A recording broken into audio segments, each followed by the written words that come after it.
Hello friends, आज की video में हम लोग डिटेल में डिस्कस करेंगे इंडियन पॉलिटी का एक बहुत ही इंपॉर्टेंट टॉपिक जिसका नाम है प्रीएम्बल ऑफ कॉन्स्टिट्यूशन, यानी भारतीय संविधान की प्रस्तावना। सबसे पहले ये समझते हैं कि ये कॉन्स्टिट्यूशन होता क्या है।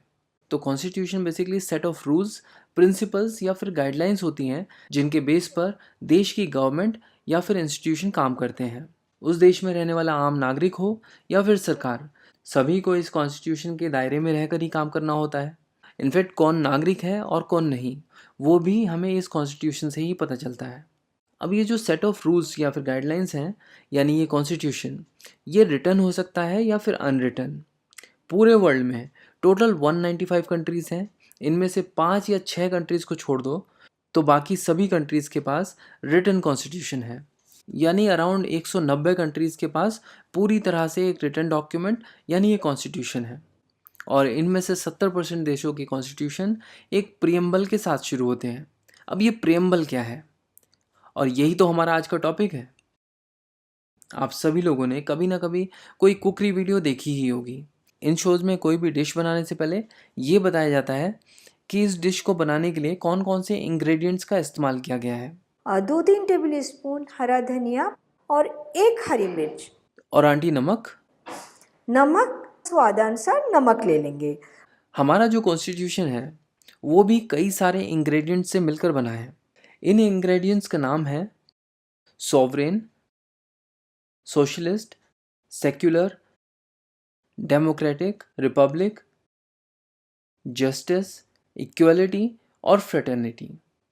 तो जब हमारा कॉन्स्टिट्यूशन बनकर तैयार हो गया तो इन सब इंग्रेडिएंट्स को कॉन्स्टिट्यूशन के पहले पन्ने पर लिख दिया गया। इस पन्ने को कहा जाता है प्रियम्बल। अमेरिका सबसे पहला देश था जिसने अपने कॉन्स्टिट्यूशन की शुरुआत एक प्रियम्बल से की।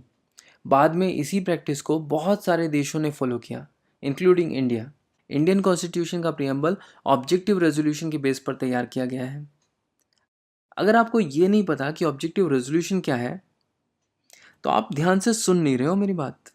ऑब्जेक्टिव रेजोल्यूशन मैंने पिछली वीडियो में बहुत ही डिटेल में डिस्कस किया था। लिंक आपको डिस्क्रिप्शन में मिल जाएगा, आप उसको देख सकते हैं। अब हम इतनी देर से प्रियम्बल प्रियम्बल कर रहे हैं, तो एक काम करो, आप ना एक बार प्रियम्बल देख ही लो, नज़र मार लो एक बार। यहाँ पे जो लेफ्ट में है ये इंग्लिश में है और जो राइट में है वो हिंदी में है। अब जो है हम इस प्रियम्बल को थोड़ा डिटेल में समझेंगे। इस प्रियम्बल को अगर हम मोटे मोटे तौर पे देखें तो ये 3 कंपोनेंट से मिलकर बना है। पहला ये, दूसरा ये, और जी तीसरा ये। पहला कंपोनेंट हमें बताता है कि इंडिया कैसा देश है, यानी इंडिया एज अ स्टेट का नेचर क्या है। यहाँ से हमें समझ में आता है कि इंडिया एक सॉवरेन, सोशलिस्ट, सेक्युलर, डेमोक्रेटिक और एक रिपब्लिक पॉलिटी है।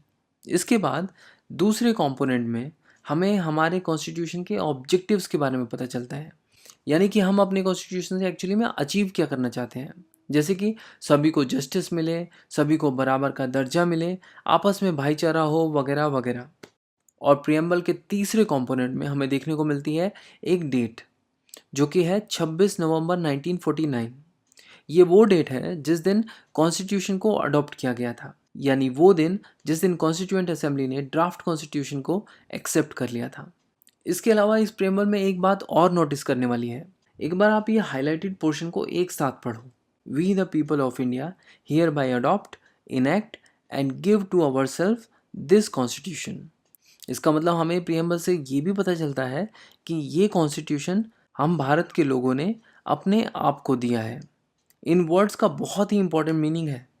आप सोचो, यहाँ पर ये भी तो लिखा हो सकता था, we the members of constituent assembly hereby adopt, enact and give constitution to the people of India. लेकिन लिखा क्या है? लिखा ये है, we the people of India hereby adopt, enact and give to our self this constitution. इससे हमें पता चलता है कि कॉन्स्टिट्यूशन के पास जो पावर है उसे वो पावर भारत के लोगों ने दी है। इसके अलावा आपको ये भी पता होना चाहिए कि जब इंडिया का कॉन्स्टिट्यूशन अडॉप्ट किया गया था 26 नवंबर 1949 को, तो उसमें 3 वर्ड्स नहीं थे। कौन से थे ये 3 वर्ड्स? सोशलिस्ट, सेक्युलर और इंटीग्रिटी। तो अब जो हम ये प्रेम्बल देख रहे हैं इसमें ये तीनों वर्ड्स आए कहाँ से? ये तीनों वर्ड्स 1976 में 42nd कॉन्स्टिट्यूशनल अमेंडमेंट एक्ट के द्वारा लाए गए।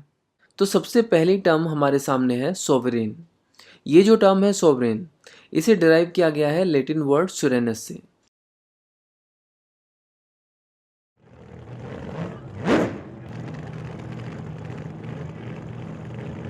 लैटिन भाषा में सुरेनस का मतलब होता है सुप्रीम अथॉरिटी।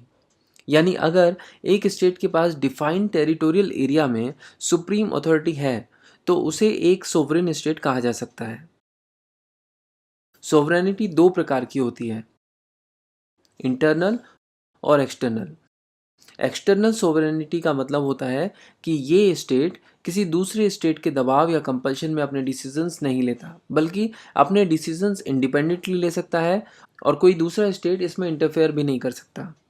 और इंटरनल सोवरेनिटी का मतलब होता है कि स्टेट के पास सुप्रीम अथॉरिटी है स्टेट के टेरिटोरियल बाउंड्री में आने वाली हर एक चीज़ पर, चाहे वो उस स्टेट में रहने वाले लोग हों, रिसोर्सेज हों या फिर इंस्टीट्यूशंस।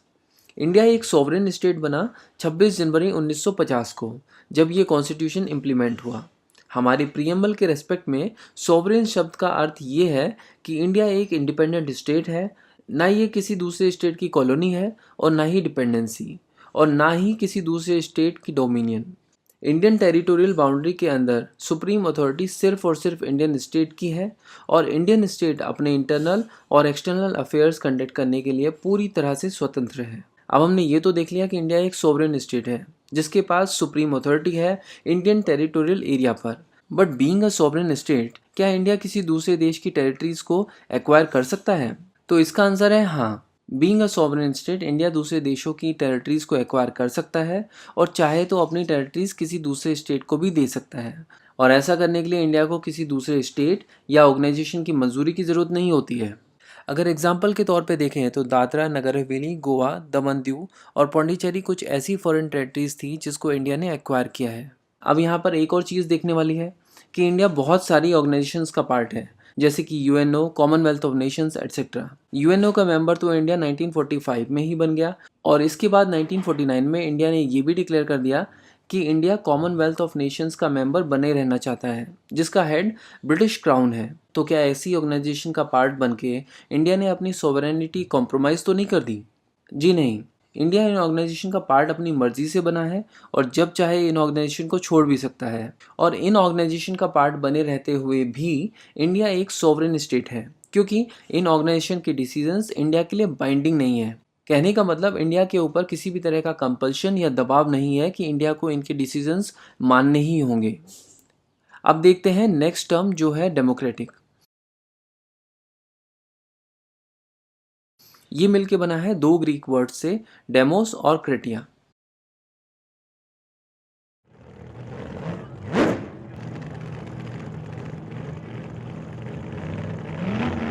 डेमोस का मतलब है पीपल और क्रेटिया का मतलब है रूल। यानी जहां जनता का रूल हो, ऐसी कंट्रीज को डेमोक्रेटिक कंट्री कहा जाता है। डेमोक्रेसी दो तरह की होती है, डायरेक्ट और इनडायरेक्ट। डायरेक्ट डेमोक्रेसी जनरली कम पॉपुलेशन वाली कंट्रीज में देखने को मिलती है, जैसे कि स्विट्जरलैंड। स्विट्जरलैंड में हार्डली 50 या 60 लाख एडल्ट्स हैं। तो यहाँ क्या होता है कि पॉलिसी मेकिंग में वोटिंग के जरिए जनता अपनी राय देती है। इस तरह लोग पॉलिसी मेकिंग में डायरेक्टली पार्टिसिपेट करते हैं। जबकि इनडायरेक्ट डेमोक्रेसी में लोग अपने रिप्रेजेंटेटिव्स चुनते हैं और ये रिप्रेजेंटेटिव्स पार्टिसिपेट करते हैं पॉलिसी मेकिंग में। इंडिया में इनडायरेक्ट फॉर्म ऑफ डेमोक्रेसी है। अब यहाँ देखने वाली बात यह है कि डेमोक्रेसी डायरेक्ट हो या इनडायरेक्ट, हर एक कंट्री में एक हेड ऑफ स्टेट होता है और ये हेड ऑफ द स्टेट किस तरह चुना जाता है, इसके बेस पर उस कंट्री को मोनार्की या फिर रिपब्लिक कहा जाता है। मोनार्की के केस में हेड ऑफ द स्टेट की पोजीशन हेरिडिटरी है, यानी हेड ऑफ द स्टेट का बेटा ही अगला हेड ऑफ द स्टेट बनेगा। तो ऐसे स्टेट को एक मोनार्की कहा जाता है। जबकि रिपब्लिक के केस में ये हेड ऑफ द स्टेट लोगों द्वारा चुना जाता है। मोनार्की का एग्जाम्पल है ब्रिटेन और रिपब्लिक का एग्जाम्पल है इंडिया। तो हमारे प्रियम्बल में ये जो टर्म है रिपब्लिक, ये हमें ये बताती है कि इंडिया में एक इलेक्टेड हेड होगा जिसे हम प्रेसिडेंट कहते हैं। अब बात करते हैं दो और टर्म्स की, सोशलिस्ट और सेक्युलर, जिन्हें 1976 में 42nd अमेंडमेंट द्वारा प्रियम्बल में ऐड किया गया था। हम यहाँ पर दो चीज़ें डिस्कस करेंगे। पहला ये कि सोशलिस्ट और सेक्युलर का मतलब क्या है, और दूसरा ये कि ऐसी क्या ज़रूरत आन पड़ी थी कि इन्हें 42nd अमेंडमेंट के ज़रिए प्रीएम्बल में ऐड करना पड़ा। तो एक्चुअली मॉडर्न सोसाइटीज़ में मेनली दो तरह के इकोनॉमिक सिस्टम्स होते हैं, एक कैपिटलिस्ट और दूसरा सोशलिस्ट। कैपिटलिस्ट इकोनॉमी में कंपनीज या फैक्ट्रीज़ की ओनरशिप प्राइवेट इंडिविजुअल्स के हाथ में होती है। क्या प्रोड्यूस करना है, कितना प्रोड्यूस करना है, ये कंपनीज के ओनर डिसाइड करते हैं। और इतना ही नहीं, अपने प्रोडक्ट्स को किस भाव पर बेचना है ये भी कंपनीज के मालिक खुद ही तय करते हैं। कहने का मतलब इन सब मामलों में सरकार का हस्तक्षेप ना के बराबर है, कोई इंटरफेरेंस यहाँ पर नहीं होता है। अब ऐसे में क्या होता है कि सभी कंपनीज आपस में कॉम्पीट करती हैं और जो भी कंपनी ज़्यादा अच्छा प्रोडक्ट बेटर प्राइस में देती है लोग उसको पसंद करते हैं। इस तरह कुछ कंपनीज ज़्यादा तेज़ी से प्रॉस्पर करती हैं, जल्दी ग्रो करती हैं, जबकि कुछ पर ताले लगने की नौबत आ जाती है। इसीलिए कैपिटलिस्ट इकोनॉमी को मार्केट ड्रिवन इकोनॉमी भी कहा जाता है, क्योंकि यहाँ पर डिमांड और सप्लाई खुद ब खुद इकोनॉमी को रेगुलेट करते हैं, गवर्नमेंट को इंटरवीन नहीं करना पड़ता। बट इस कैपिटलिस्ट इकोनॉमी में एक दिक्कत है, जिसे हम एक एग्जाम्पल से समझेंगे। मान लो एक जगह पर 5 लोग रहते हैं। इन 5 में 4 लोगों को ब्लू कलर की कैप पसंद है, लेकिन इसे ब्लू नहीं, लाल रंग की टोपी पसंद है। आपको तो पता है कि पूरी इकोनॉमी डिमांड एंड सप्लाई के फंडे पर चलती है और यहाँ पर डिमांड जो है वो ब्लू कैप की ज़्यादा है। तो होगा क्या कि सभी कंपनियाँ ब्लू कलर की कैप बनाएंगी, रेड नहीं, क्योंकि रेड की डिमांड बहुत ही ज़्यादा कम है। इसका मतलब इस सोसाइटी में इसकी ज़रूरत पूरी करने वाला कोई नहीं है। इसीलिए सोशलिस्ट इकोनॉमी का कंसेप्ट पिक्चर में आया। यहाँ पर गवर्नमेंट ने पूरा का पूरा प्रोडक्शन डिस्ट्रीब्यूशन अपने हाथ में ले लिया। सोशलिस्ट इकोनॉमी में गवर्नमेंट की प्लानिंग टीम्स चेक करती हैं कि फैक्ट्रीज़ की प्रोडक्शन कैपेसिटी क्या है। साथ ही साथ गवर्नमेंट अपने सर्वेस के थ्रू ये भी चेक करती है कि लोगों की नीड्स क्या हैं, उनको क्या चाहिए, उनके कंसर्न्स क्या क्या हैं। इसके साथ साथ गवर्नमेंट कंज्यूमर के स्पेंडिंग डेटा को भी एनालाइज करती है, यानी लोग किन चीज़ों पर ज़्यादा खर्च करते हैं वगैरह वगैरह। और इन सब डेटाज के बेस पर गवर्नमेंट ये तय करती है कि फैक्ट्रीज़ में कितना माल प्रोड्यूस होना चाहिए, यानी गवर्नमेंट डिसाइड करती है कि प्रोडक्शन के टारगेट्स क्या होने चाहिए। और समय समय पर इन टारगेट्स को रिवाइज भी किया जाता है करेक्टिव फीडबैक्स के ज़रिए। सोशलिस्ट इकोनॉमी में चीज़ों का प्राइस क्या होगा ये भी गवर्नमेंट ही डिसाइड करती है। यहाँ पर सेंट्रल गवर्नमेंट हर चीज़ के लिए प्लान करती है ताकि सोसाइटी में सबकी ज़रूरतों को पूरा किया जा सके। और इतना ही नहीं, सरप्लस या प्रॉफिट्स इक्वली सब में बढ़ जाता है, यानी यहाँ पर किसी एक का फ़ायदा नहीं है, सबके फ़ायदे के बारे में सोचा जाता है। एक दिक्कत है, क्योंकि गवर्नमेंट में बैठे चंद लोग, 150 लोग, ये अकेले कैसे डिसाइड कर सकते हैं कि उसकी 100 करोड़ की जनता को क्या चाहिए, कब चाहिए, कितना चाहिए। यानी इन सब में गलतियाँ होने के चांसेस बहुत ज़्यादा होते हैं, राइट। इन दोनों टर्म्स को हमने डिटेल में समझा और साथ ही साथ ये भी देखा कि इनमें क्या क्या कमियां हैं और क्या क्या बेनिफिट्स हैं। ये जो सोशलिज्म की डेफिनेशन हमने देखी, ये बेसिकली मार्क्सिस्ट सोशलिज्म या कहें कि सोवियत सोशलिज्म की डेफिनेशन है। इसी तरह सोशलिज्म को लेकर गांधी जी के भी अपने विचार थे, जो कि मार्क्सिस्ट विचारों से काफ़ी अलग थे। गांधी जी बात करते थे गाँवों को सेल्फ सफिशिएंट रिपब्लिक बनाने के बारे में, जहाँ पर हर गांव इकोनॉमिकली और पॉलिटिकली सेल्फ डिपेंडेंट होंगे। गांधी जी की इसी फिलॉसफी ऑफ सोशल ऑर्गेनाइजेशन को गांधीयन सोशलिज्म कहा जाता है। अब अगर बात करें इंडियन इकोनॉमी की, तो इंडियन इकोनॉमी ना तो कैपिटलिस्ट है और ना ही कम्प्लीटली सोशलिस्ट। इंडिया एक मिक्स्ड इकोनॉमी है, यानी हमारे यहाँ पर प्राइवेट सेक्टर भी है और पब्लिक सेक्टर भी। प्राइवेट सेक्टर वो जहाँ पर ओनरशिप प्राइवेट इंडिविजुअल्स के हाथ में होती है और पब्लिक सेक्टर वो जहाँ पे ओनरशिप पूरी तरह से गवर्नमेंट के पास होती है। ये दोनों ही सेक्टर्स इंडिया में साथ साथ कोएग्जिस्ट करते हैं। अब बात आती है कि इंडियन सोशलिज्म मार्क्सिस्ट सोशलिज्म है या फिर गांधीयन। तो इसका आंसर सुप्रीम कोर्ट ने 1983 के अपने एक लैंडमार्क जजमेंट के थ्रू दिया था।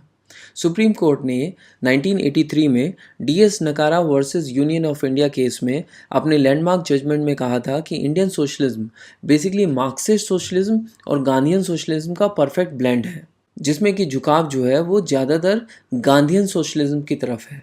तो कुल मिलाकर बात यह है कि हमारे यहाँ पर मिक्स्ड इकोनॉमी है और हमारा इंडियन सोशलिज्म भी बाकी देशों के सोशलिज्म से काफ़ी अलग है। हमारे सोशलिज्म मार्क्सिस्ट और गांधीयन सोशलिज्म का मिक्स है, जिसमें गांधीयन सोशलिज्म की तरफ झुकाव ज़्यादा है। इसीलिए हमारे देश के सोशलिज्म को एक नई टर्म से जाना जाता है, जिसका नाम है डेमोक्रेटिक सोशलिज्म। डेमोक्रेटिक सोशलिज्म का एम है पॉवर्टी, इग्नोरेंस, डिजीज और इनइक्वालिटी को ख़त्म करना। अब बात करते हैं दूसरी टर्म की, जो है सेक्युलरिज्म। आपने कभी ध्यान दिया कि हमारे आसपास जो 7 पड़ोसी देश हैं, उनमें से 5 देशों का एक स्टेट रिलीजन है। जैसे कि पाकिस्तान, बांग्लादेश और अफगानिस्तान का स्टेट रिलीजन है इस्लाम। ये तीनों इस्लामिक स्टेट हैं। इसी तरह भूटान और श्रीलंका का भी स्टेट रिलीजन है। इन दोनों कंट्रीज़ का स्टेट रिलीजन है बुद्धिज़्म, यानी ये दोनों बुद्धिस्ट स्टेट्स हैं। और अगर बात करें नेपाल की, तो ये भी 2007 तक एक हिंदू स्टेट था। हालांकि आज की डेट में नेपाल का कोई स्टेट रिलीजन नहीं है। सबको अपना रिलीजन प्रैक्टिस करने की आज़ादी है। नेपाल की सरकार सभी धर्मों को फॉलो करने वालों को इक्वल अपॉर्चुनिटीज़ देती है। इसी तरह इंडिया का भी कोई स्टेट रिलीजन नहीं है। सबको अपना रिलीजन प्रैक्टिस करने की आज़ादी है।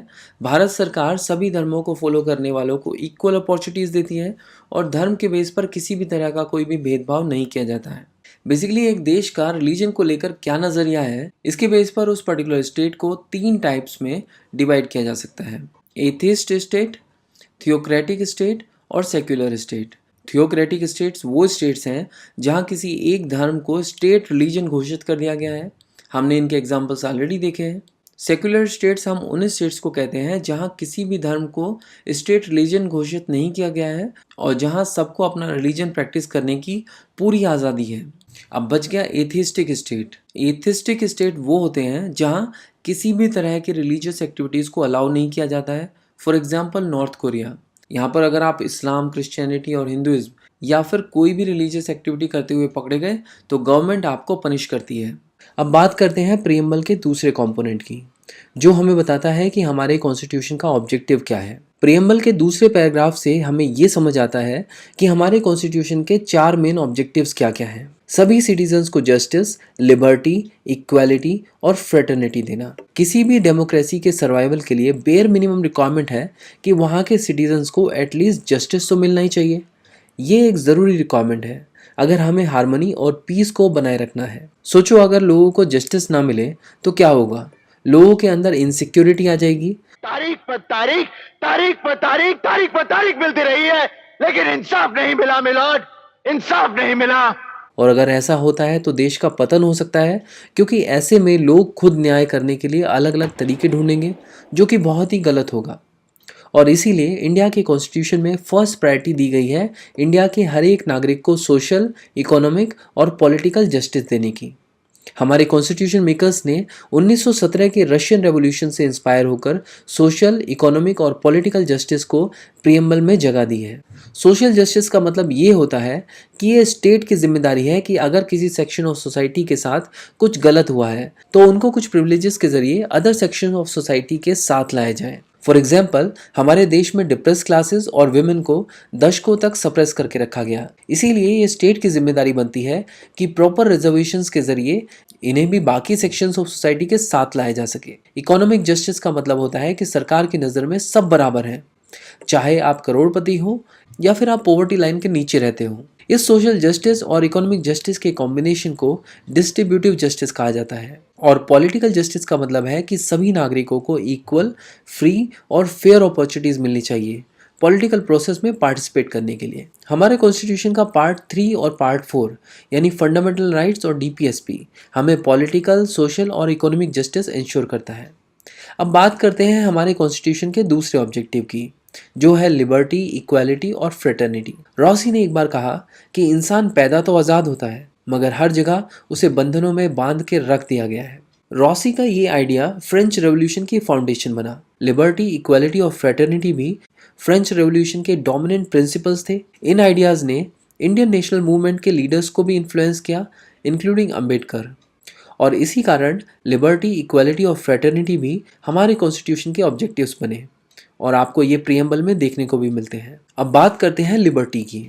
प्रीएम्बल के हिंदी वर्जन में हमें एक वर्ड देखने को मिलता है, स्वतंत्रता। इंग्लिश वर्जन में वर्ड है लिबर्टी, बट आपको ये भी पता है कि इंग्लिश में एक और वर्ड है जिसका मतलब भी स्वतंत्रता होता है।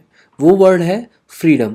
क्या आपने कभी सोचा है कि प्रीएम्बल में फ्रीडम की जगह लिबर्टी वर्ड क्यों इस्तेमाल किया गया है? तो बेसिकली फ्रीडम और लिबर्टी इन दोनों का ही मतलब स्वतंत्रता है, लेकिन इन दोनों में जो स्वतंत्रता है उसमें थोड़ा डिफरेंस है। हम एक एग्जाम्पल से समझते हैं।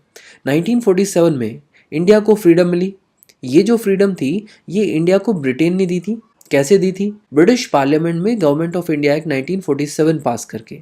यानी जब कोई स्टेट या अथॉरिटी आपको आज़ादी देता है अपनी मर्जी से काम करने की, उसे फ्रीडम कहा जाता है। इसी तरह आपने सुना होगा कई बार पेरेंट्स को ये कहते हुए कि हमने तो अपने बच्चों को फ्रीडम दे रखी है। इसका मतलब फ्रीडम किसी से मिलती है, जबकि लिबर्टी के केस में आपको किसी से परमिशन की ज़रूरत नहीं होती है। आपको कोई आज़ादी देता नहीं है, आप आज़ाद हो ही। हमारा कॉन्स्टिट्यूशन हमें इंश्योर करता है कि हर एक नागरिक पूरी तरह से मुक्त होकर सोच सकता है, अपने आप को एक्सप्रेस कर सकता है, किसी भी धर्म को मान सकता है, और ये आज़ादी हमें फंडामेंटल राइट्स के थ्रू मिलती है। अब बात करते हैं इक्वालिटी की। इक्वालिटी का सीधा सीधा मतलब है कि सोसाइटी के किसी भी सेक्शन को कोई भी स्पेशल प्रिविलेजेस नहीं दी जाएंगी और हर इंडिविजुअल को एडुकेट अपॉर्चुनिटीज़ दी जाएंगी बिना किसी डिस्क्रिमिनेशन के। इसका मतलब क्या है? इसका मतलब ये है कि कॉन्स्टिट्यूशन ये सिक्योर करेगा कि सभी को इक्वल स्टेटस और अपॉर्चुनिटीज़ मिले। हमारा कॉन्स्टिट्यूशन ये सिक्योर करता है फंडामेंटल राइट्स और डीपीएसपी के ज़रिए, और अगर कोई भी इसको वायलेट करता है तो आप डायरेक्टली सुप्रीम कोर्ट से इसकी गुहार कर सकते हो। नेक्स्ट ऑब्जेक्टिव है फ्रेटर्निटी। फ्रेटर्निटी का लिटरल मीनिंग है भाईचारा। हमारा कॉन्स्टिट्यूशन भाईचारे की भावना को प्रमोट करता है, और इसके अलावा हम सब भारतीय लोगों के पास सिर्फ और सिर्फ भारत की ही नागरिकता है। हम ऐसा नहीं कर सकते कि भारत के नागरिक रहते हुए हम किसी और देश के नागरिक बन जाएं। ये पॉसिबल नहीं है। तो ये भी एक फैक्टर है जिसकी वजह से देश में फ्रेटर्निटी या भाईचारा बढ़ता है। मैं तो कहता हूँ कि फ्रेटर्निटी जो है वो लिबर्टी और इक्वलिटी से भी ज़्यादा इंपॉर्टेंट है, और वो इसलिए क्योंकि अगर नागरिकों में भाईचारे की भावना नहीं होगी तो लिबर्टी और इक्वलिटी का भी कोई मतलब नहीं है। लोग उसको भी ढंग से एंजॉय नहीं कर पाएंगे। आप इसके बारे में एक बार सोच के देखना, आपको समझ आएगा। हमारे देश का जो कॉन्स्टिट्यूशन है वो फ्रेटर्निटी के थ्रू दो चीज़ों को इंश्योर करता है। पहला ये कि हर एक इंडिविजुअल की डिग्निटी, और दूसरा देश की इंटीग्रिटी और यूनिटी। इंडिविजुअल का डिग्निटी ये वर्ड जो है सिग्निफाई करता है कि कॉन्स्टिट्यूशन इस बात को रिकॉग्नाइज करता है कि हर एक इंडिविजुअल अपने आप में अलग है, और कॉन्स्टिट्यूशन उसकी इंडिविजुअलिटी और डिग्निटी को एश्योर करता है। प्रियम्बल में ये जो वर्ड आपको इंटीग्रिटी देखने को मिलता है ये 1976 में 42nd अमेंडमेंट एक्ट के द्वारा ऐड किया गया है। अब क्वेश्चन ये आता है कि हमारा कॉन्स्टिट्यूशन इंडिविजुअल की डिग्निटी और नेशन की यूनिटी और इंटीग्रिटी को एश्योर करता कैसे है? इसका आंसर आपको मिलेगा फंडामेंटल ड्यूटीज में। यानी हमारा कॉन्स्टिट्यूशन कहता है कि इंडिविजुअल्स की डिग्निटी, देश की इंटीग्रिटी और यूनिटी को मेंटेन करना देश के नागरिकों की ड्यूटी है। तो ये तो था प्रियम्बल, बट एक कंट्रोवर्सी प्रियम्बल के साथ हमेशा से जुड़ी हुई है कि क्या प्रियम्बल कॉन्स्टिट्यूशन का पार्ट है या नहीं। इसका आंसर हमें मिलता है सुप्रीम कोर्ट के 3 केसेस के जरिए। ये केसेस है 1960 का बेरूबारी यूनियन, 1973 का केशवानंद भारती केस, 1995 का LIC of India case. Berubari case में सुप्रीम कोर्ट ने कहा कि ये बात तो बिल्कुल सही है कि प्रियम्बल की सिग्निफिकेंस और इम्पोर्टेंस से इनकार नहीं किया जा सकता। कॉन्स्टिट्यूशन मेकर्स ने इसमें अपना पूरा का पूरा विजन डाल के रखा है। लेकिन इतना सब कुछ कहने के बाद बेरूबारी केस में सुप्रीम कोर्ट ने ये मानने से मना कर दिया कि प्रियम्बल कॉन्स्टिट्यूशन का पार्ट है। इसके 13 साल के बाद 1973 में केशवानंद भारती केस में सुप्रीम कोर्ट ने बेरूबारी यूनियन केस के ओपिनियन को पूरी तरह से खारिज कर दिया और कहा कि यार ये बात बिल्कुल गलत है कि आप ये कह रहे हैं कि प्रियम्बल कॉन्स्टिट्यूशन का पार्ट नहीं है। भाई प्रियम्बल कॉन्स्टिट्यूशन का पार्ट है और इसमें कोई दो राय हो भी नहीं सकती है। और इसके बाद एक बार फिर 1995 में LIC ऑफ इंडिया केस में भी सुप्रीम कोर्ट ने अपने जजमेंट में कहा कि प्रियम्बल कॉन्स्टिट्यूशन का इंटीग्रल पार्ट है, और इसी के साथ ये कंट्रोवर्सी पूरी तरह से खत्म हो गई कि प्रियम्बल कॉन्स्टिट्यूशन का पार्ट है या नहीं। अब इसके बारे में सोचने की कोई ज़रूरत नहीं है क्योंकि प्रियम्बल कॉन्स्टिट्यूशन का पार्ट पूरी तरह से मान लिया गया है। अब बात आती है कि क्या प्रियम्बल को अमेंड किया जा सकता है। इसके बारे में भी केशवानंद भारती केस में बात उठी थी। यहाँ पर कहा गया था कि प्रियम्बल में कॉन्स्टिट्यूशन के फंडामेंटल एलिमेंट्स हैं जिन्हें अमेंड नहीं किया जा सकता। कॉन्स्टिट्यूशन के फंडामेंटल फीचर्स को डिस्ट्रॉय या डैमेज करने की किसी को इजाज़त नहीं है। हालांकि प्रियम्बल को अमेंड किया जा सकता है, कंडीशन ये है कि बेसिक फीचर्स का कोई भी बदलाव नहीं किया जाना चाहिए। तो अगर आप अमेंड कर रहे हो लेकिन बेसिक फीचर्स बिल्कुल इंटैक्ट हैं तो आपको अमेंडमेंट की इजाज़त है। प्रियम्बल को अब तक सिर्फ एक ही बार अमेंड किया गया है, वो भी 1976 में 42nd कॉन्स्टिट्यूशनल अमेंडमेंट के द्वारा, जब इसमें सोशलिस्ट सेक्युलर इंटीग्रिटी वर्ड को ऐड कर दिया गया था।